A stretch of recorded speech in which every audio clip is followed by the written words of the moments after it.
So I've probably said it a number of times that there was a season where we lived far away from family. We lived abroad, and so it was a big venture to get home with the children.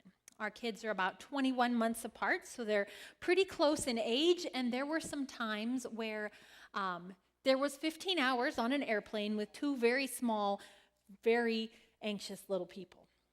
Flying is not fun for grown-ups. And it's a lot of work when you're little, and it's sort of compounded by every hour that you add to the process. And so I have these memories of hugely packed bags, just bursting at the seams with everything that I could think of to occupy little hands and little mouths and little feet and little brains as much as possible. I still will occasionally pull out a backpack or something that we haven't used in years and open a side pocket and find a wadded up granola bar that was probably stuck in there for some flight 10 years ago that, in desperation, I had something. So all the bags were packed with all the snacks and the toys. You're in this tiny little space with people who just want to move. You're trying to keep them from kicking the seat in front of you. You're kicking yourself for all of that principled no screen time business, because now you're on an airplane with two children who don't want to watch a movie because they don't know how. Some of these things you learn the hard way. There is much spilling, and there's a lot of kicking, and there's some crying, and it's not all children. There was at least once where for the last hour of sitting on the tarmac stuck in an airport while pregnant enough with number 2 to be ill, and number 1 was about 14 months, we were both just crying for that entire hour, and there was nothing to be done. We'd been flying that long. There was nothing to be done for it. And after you survive, you think, what do I have to lose? I just suffered through all of that. I can do anything.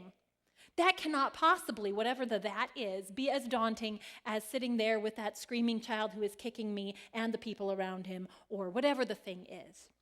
And it's a silly example, but we all might know that experience with actual real suffering and not just the airplane kind, where something we have lived through or are living with has given us different perspective. So I could say, root canal, hey, that's still less pain per hour than the cost of flying. Or you can think about the things that you have survived and the ways that they have shaped what daunts you or what doesn't, or what keeps you up at night or what doesn't, or what confidence you have in yourself because you're still standing that you might not have had previously. And I was thinking about all of that this week because of Lazarus. As he comes out of this tomb and he gets unwrapped and he goes out to live his life, I have to wonder, what was that like? What was Lazarus like after he had been dead? I think about the small things that help to reorient my perspective and to free me up from some of my worries or my captivities. He has died. I wonder what it's like to be Lazarus after you have been through that. And I was thinking about that too because of All Saints Sunday and thinking about what holiness looked like. And I wonder if Lazarus might have looked just a little bit more like Jesus after he was raised. We don't get the story. He shows up for dinner 1 chapter later, and that's it. We don't know beyond that what happens to Lazarus. We don't know if he went back to his regular life. We don't know what it was like to be untied from the death that was literally wrapped around you. But I wonder if he started to look a little bit more like Jesus. Jesus, who is my picture of what holiness is, has traded places with Lazarus. So Lazarus was dead, and Jesus comes and raises him. He's taken Lazarus' death and given the life that only Jesus can give.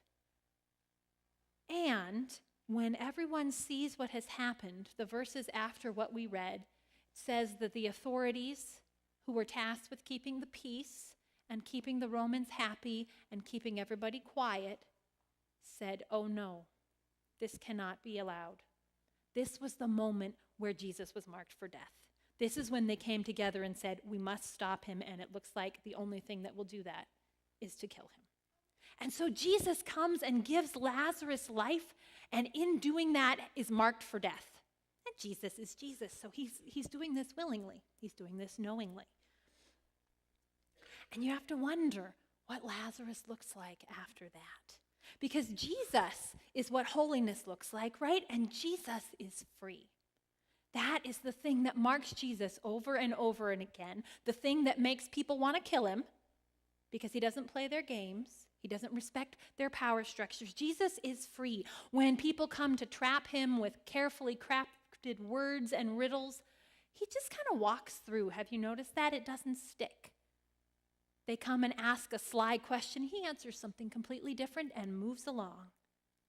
Jesus does not buy into the fear of Rome or the fear of death or any of those fears that sin uses as a lever to get us to do and be things that are not what God wants for us, right? I mean, it's fear that says, I've got to come first. It's fear that says, well, it's okay for me to kick him because somebody's got to stay on top. Jesus is free of all of that. And he's come and he's given this life to Lazarus. And you got to wonder if maybe Lazarus started to look just a bit like Jesus after he is unbound and set free. Maybe he is no longer shaped by fear. He has died. He's been there. What does it look like to live your life knowing, been there, done that? It will come again. But in between, how did Lazarus live? Was he a little bit more like Jesus? Was he a little bit freer of the things that want to pry worry and anxiety and sin into us? Was he a little freer from the things that want to make us hate the people that are different from us? A little freer from the fear that says, if you don't keep it all for yourself, you won't have enough? Was he freer of the fear that makes people who are different into enemies? Was he free of those lies, just a little bit freer of those lies that the world tells about who you have to be and who you are and who you aren't and what really matters?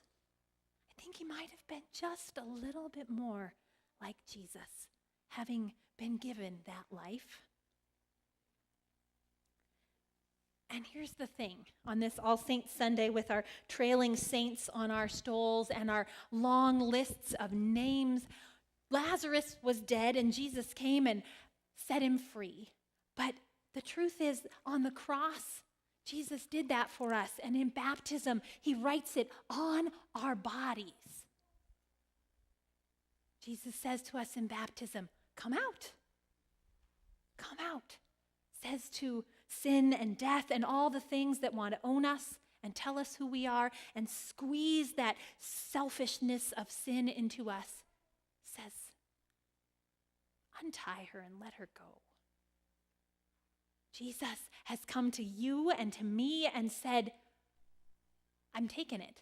Our death and our sin and our fears and all of the things that weigh us down, and has given us his life. And so I don't know, but I have seen it in some of those names, in the lives of some of those names that we read, in the lives of some of those saints gathered here, in the lives of those who have gone before centuries ago.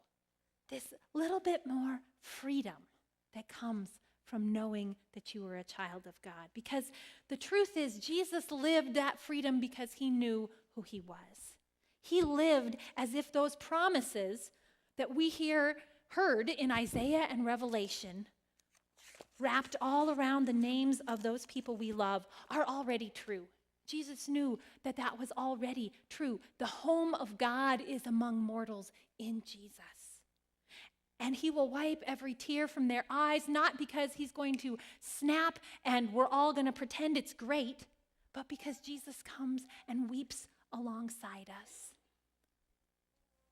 And because God has given enough and is teaching us how to live so that there is enough for a feast for all. Jesus knew that. That was what holiness looked like in Jesus as he lived. I bet you that's what Lazarus looked like, a little bit more.